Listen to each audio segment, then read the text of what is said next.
자, 오늘 본문 말씀 가지고 예수님이 걸어가신 십자가의 길, 네 번째 휴식의 길, 예수님의 마음을 아는 자와 그렇지 못한 자라는 제목으로 함께 은혜를 나누겠습니다. 함께 우리 제목을 따라 하시겠습니다. 예수님의 마음을 아는 자와 그렇지 못한 자.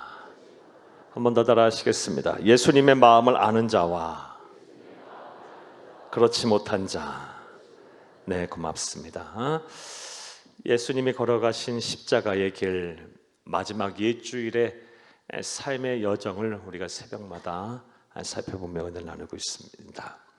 첫째 날, 오늘날로 말하면 주일날, 우리 예수님 무슨 일을 하셨습니까?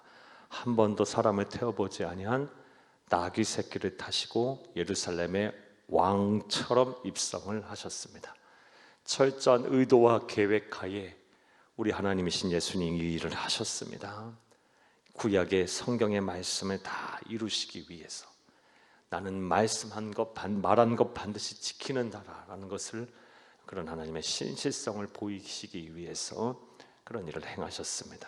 또 6월절 희생제물인 어린 양이 되어 우리를 대신하여 죽으시기 위해서, 6월절에 죽으시기 위해서, 구원하시기 위해서 그런 일을 행하셨습니다. 둘째 날 월요일 날, 오늘날로 말하면 월요일 날은 어떤 일을 하셨습니까?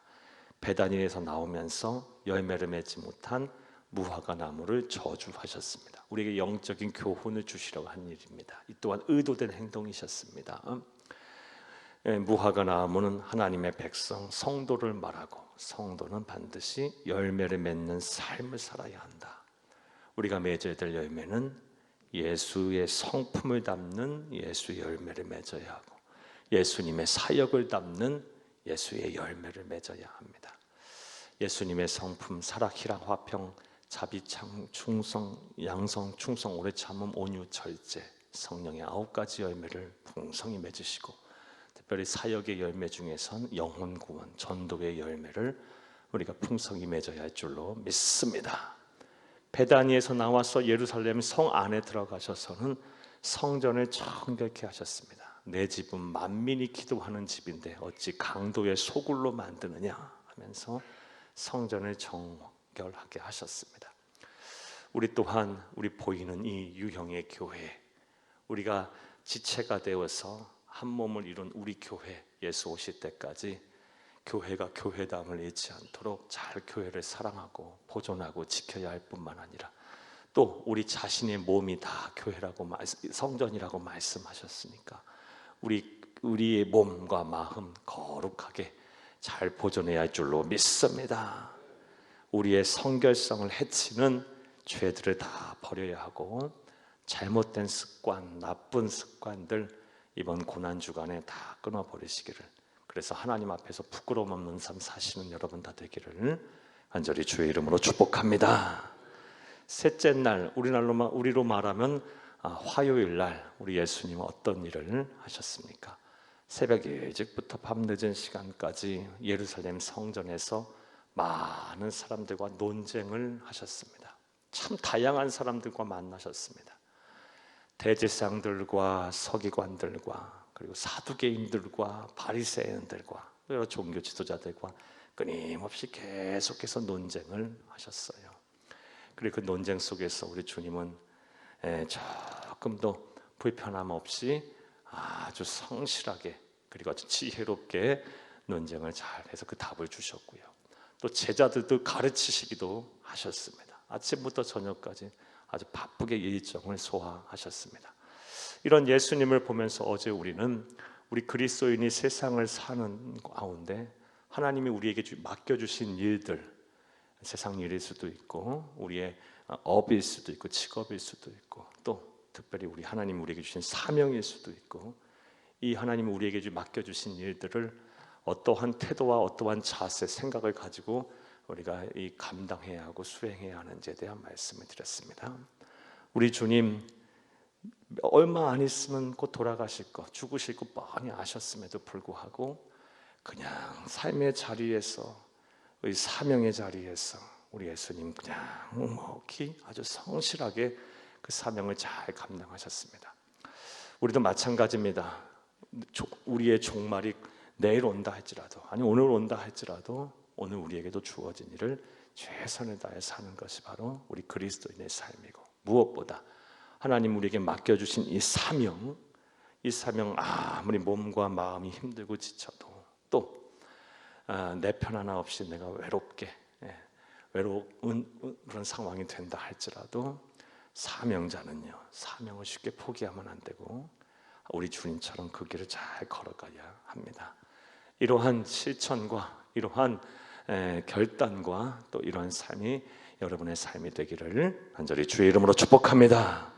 이를 위해서 우리가 해야 할 것이 있다 말씀드렸습니다. 기도로 우리의 마음을 다스리고 믿음으로 행하라 라고 말씀드렸어요. 한번 따라해 보겠습니다. 기도로 마음을 다스리고 믿음으로 행하라.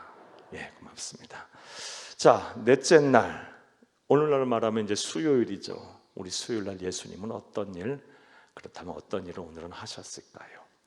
오늘 예수님은 크게 대단한 일 안 하시고 수요일날에는 쉬셨습니다. 그래서 십자가에게 넷째 날에는요, 휴식의 길이라고 여러분에게 써드렸습니다. 휴식의 길이었어요. 사랑하는 여러분, 그렇다면 예수님께서 왜 쉬셨을까요? 그게 두 가지 이유라고 생각이 됩니다. 먼저는 지난날 너무 힘드셨어요. 사랑하는 여러분, 대제사장들과 사두개인 그리고 바리새인과 서기관, 도저히 섞일 수가 없는 사람이에요. 종교적인 이념이나 신학적인 차이, 또 정치적인 견해, 도저히 섞일 수가 없는 사람들이에요. 견원지간이에요. 앙숙들이에요. 서로 죽이고 죽이는 그런 사이예요. 그런데 예수라는 공공의 적 앞에서는 마음과 뜻을 하나가 돼서요, 예수님을 아주 신랄하게 비판했고 아주 공격을 했어요. 아침부터 저녁까지 그 공격을 다 받아내셨어요. 그리고 지혜롭게 또 답변도 하셨고요. 나아가서 예수님이 또 제자들도 잘 가르치셨고요. 아침부터 저녁까지 너무 힘드셨었던 거예요. 그래서 쉬시고자 아마 수요일날 아무것도 안 하셨었던 것 같아요. 그런데 그것보다 더 큰 이유가 있습니다. 어떤 이유냐? 예수님 오늘 지나고 내일 저녁 밤이 되면 이제 겟세마네 동산에서 붙잡히셔서 목요일 밤새 신문 새벽녘까지, 금요일 새벽녘까지 신문 받으시고 9시에 십자가에 매달리실 거고요. 오후 3시에 운명하실 거예요. 며칠 안 남으셨어요. 예수님 하루 남은 거예요. 하루. 그래서 아마도 예수님 홀로 이 죽음을 준비하시기 위해서, 얼마 안 있어 코앞에 닥친 이 십자가의 죽음을 준비하시기 위해서 아마도 기도하시면서 쉬시지 않았을까라는 생각이 듭니다. 자, 그런데 오늘 본문 말씀을 보게 되면 그렇게 예수님 쉬시는 가운데서도 한 사건이 일어납니다. 그 사건의 내용인즉슨 예수님께서 베다니 나병 환자 시몬의 집에 계실 때입니다. 그러니까 이 시몬이라는 사람은 나병에 걸렸었는데 아마도 예수님께서 깨끗하게 치료를 하신 모양이에요. 얼마나 감사하겠어요. 그래서 이 베다니에 갔을 때는 이 시몬의 집에 주로 거하셨다라고 성경학자들은 그렇게 주로 추측을 합니다. 이 시몬의 집에 거하실 때인데요, 그때 한 여자가 나와서 값비싼 향유 옥합을 깨서 예수님의 머리에 붓습니다. 오늘 본문 말씀과 똑같은 말씀을 기록한 요한복음 12장 말씀을 보게 되면 그 여인이 누구다? 죽었다가 예수님이 살리신 나사로의 여동생이었던 마리아였다라고 성경은 기록을 하고 있고요. 본문 말씀 마태복음 26장하고 마가복음 14장에도 이 말씀이 나오고 요한복음 12장에도 나오는데, 마가복음 14장과 요한복음 12장 말씀에서는, 특별히 요한복음 12장에서는 이 마리아가 향유 옥합을 예수님의 머리에 부은 것이 아니라 발에 붓고 자신의 머리털로 씻었다라고 성경은 기록을 하고 있습니다. 사랑하는 여러분, 이런 일을 행하자 온 방 안에 그 향기가 가득했어요. 사람들이 많이 있었을 텐데 향기가 가득했어요. 하지만 제자들은 아주 심기가 불편했어요. 오늘 본문 말씀을 보게 되면 본문 8절 말씀에 보면 제자들이 분개하였다. 분개가 뭐예요? 화냈다라는 거예요. 승질냈다라는 거예요. 그러면서 이것을 팔아서 가난한 사람 주었었더라면 많은 사람 도울 수 있었을 텐데 왜 낭비하느냐, 왜 허비하느냐. 특별히 누가 그랬습니까? 요한복음 12장 말씀을 보게 되면 가룟 유다가 그 말을 합니다. 그런데 요한복음 12장 6절 말씀에 보면 가룟 유다는 도적이라. 만약에 그것을 하나님 앞에 바쳤으면 그것을 팔아서 자기가 챙기려고 그렇게 말을 했다라고 성경은 기록을 하고 있습니다. 제자들은 막 심하게 이 마리아의 행동을 나무랬어요. 그런데 예수님은 달랐어요. 예수님은 너무 기뻐하셨어요. 기뻐하시면서 이 마리아의 행동을 칭찬하십니다. 가난한 자는 너희들과 영원토록 있을 거지만 나는 그렇지 않을 것이다. 이 여인은 나의 장례를 준비하는 것이다. 즉 나의 마음을 잘 알고 나를 기쁘게 하기 위해서 일을 한 것이다. 이렇게 말을 하고요. 그리고 나서 축복하기를 이 복음이 전해지는 곳마다 이 여인이 한 행동까지 말하여져서 기억되리라 라고 축복을 하세요. 오늘 우리까지도 인구의 회자되고 있잖아요. 사랑하는 여러분, 이런 일이 있고 나서 오늘 본 말씀 또 보게 되면 14, 15, 16절 말씀에 보면 가룟 유다가 이제 안 되겠다 싶었나 봐요. 그래서 예수를 팔 본격적인 결심을 하고 대제사장과 이제 흥정을 합니다. 은 30냥의 흥정을 하고 그리고 예수님을 팔 기회를 엿보게 됩니다. 이게 오늘 본문의 사건이고 예수님 수요일날 쉬실 때 일어난 일들입니다. 자, 그런데 오늘 본문 말씀을 통해서 우리가 놓쳐서는 안 되는 아주 중요한 영적인 진리 교훈이 있습니다. 그것이 무엇이냐? 그리스도인이라면, 하나님의 백성이라면, 주의 자녀들이라면, 그리스도의 고난에 동참하고자 하는 사람들이라면 마리아처럼 우리 하나님이신 예수님의 마음을 잘 알고 그를 기쁘게 해야 한다라는 것입니다. 사랑하는 여러분, 오늘 우리에게 주시는 교훈이에요. 예수님의 마음을 알아라. 예수님의 마음을 알고 그를 기쁘게 해라. 오늘 본문의 사건에 이 예수님 함께 계시는 이 베다니 나병 환자 시몬의 집에 있던 사람 가운데 예수님의 마음을 알았던 사람은 마리아 한 사람밖에 없어요. 다 예수님을 사랑하고 예수님을 존경하고 한다고, 예수님을 믿는다고 하면서 그 자리에서 예수님의 마음을 알고 예수님을 기쁘게 한 사람은 한 사람밖에 없었어요. 심지어 제자들조차도 예수님의 마음을 잘 몰랐어요. 사랑하는 여러분, 그렇다면 마리아는 어떻게 했길래 이 예수님을 이렇게 마음을 잘 알고 그를 기쁘게 하실 수가 있었을까요? 우리도 예수님을 기쁘게 하는 삶을, 예수님의 마음을 잘 헤아려서 기쁘게 하는 삶을 살아야 할 텐데 우리가 어떻게 하면 될까요? 여러 가지 말씀드릴 수 있겠지만 본문에서만 그 답을 한번 찾아보겠어요. 여러분, 첫 번째로 예수님을 진심으로 사랑하면요, 예수님의 마음을 잘 알 수가 있습니다. 마리아는 예수님을 진심으로 사랑했기 때문에 그의 마음을 알고 그를 기쁘게 한 것입니다. 한번 따라해 보겠습니다. 예수님을 진심으로 사랑해야 한다. 예수님을 진심으로 사랑하면 예수님의 마음을 잘 알 수가 있어요. 마리아가 예수님을 진심으로 사랑했음은 그가 예수님에게 바친 향유 옥합을 보면 알 수가 있습니다. 오늘 본문과 같은 내용을 기록한 요한복음 12장 또 마가복음 14장 말씀에 보면 그가 예수님의 머리 혹은 발에 붓고 자신의 머리털로 씻은 향유 옥합이 어떤 거였냐? 순전한 나드 한 근이었다 그럽니다. 나드 한 근. 나드라는 풀의 뿌리에서 채취해서 짠 기름이 말이에요. 이 나드라는 풀은요, 히말라야 고산지대에만 나는 풀이에요. 채취하기도 쉽지 않고요, 히말라야 산 속에 있는 풀이에요. 그리고 그거 몇 뿌리 캐서 기름을 짠다 한들 몇 방울 안 나와요, 그 나무에서. 그러다 보니 또 아주 향이 진한 향이고요. 아주 맡기에 아름다운 향기가 나는 향이에요. 사랑하는 여러분, 그러다 보니 그 값치가 아주 높았어요.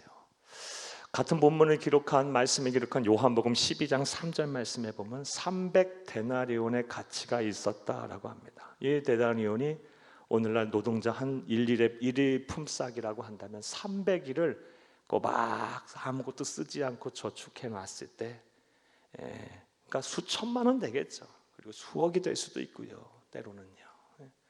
그렇게 수천만 원, 수억이 될 수 있는 그런 값비싼 향유 옥합을 아낌없이 깨서 예수의 머리에 붓고 발에 붓고 자신의 머리털로 씻었다. 이거 아무나 할 수 있는 헌신은 아니잖아요. 사랑하는 여러분, 사랑하면 아깝지가 않아요. 사랑하는 대상에게 주는 것이요. 사랑하면 값을 따지지 않아요. 아낌없이 다 주고 싶어요. 더 주지 못해서 한이죠. 그렇게 못해서 늘 아쉽고요.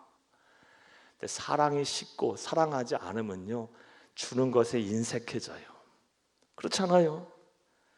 사랑이 식게 되면 그렇게 잘 주던 것도 주는 것조차도 자꾸 계산하기 시작하고 아까워지고 인색해지기 시작해요.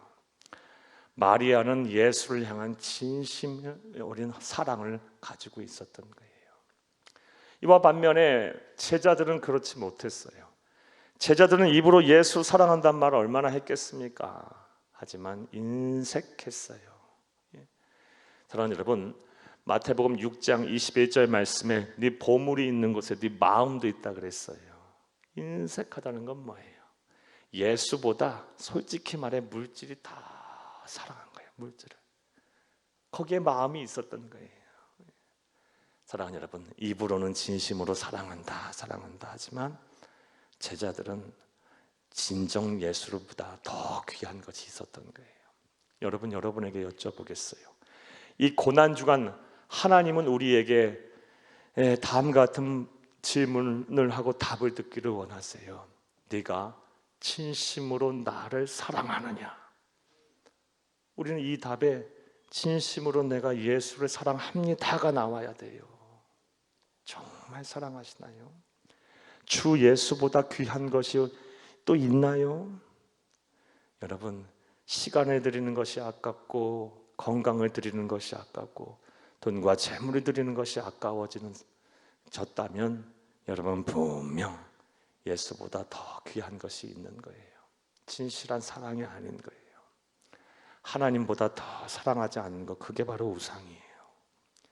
사랑하는 여러분, 고난주간에 우리가 이것을 회복해야 할 줄로 믿습니다. 예수를 향한 진실한 사랑, 이것이 우리에게 필요해요. 예수를 향한 진실한 사랑을 가지면 가질수록 예수의 마음을 잘 알게 돼요.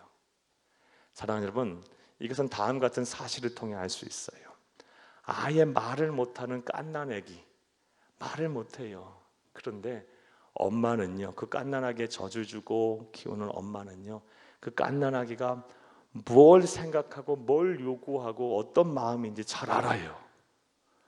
자기가 말로서 의사 표현도 안 했는데 다 잘 알아요. 왜요? 사랑하니까.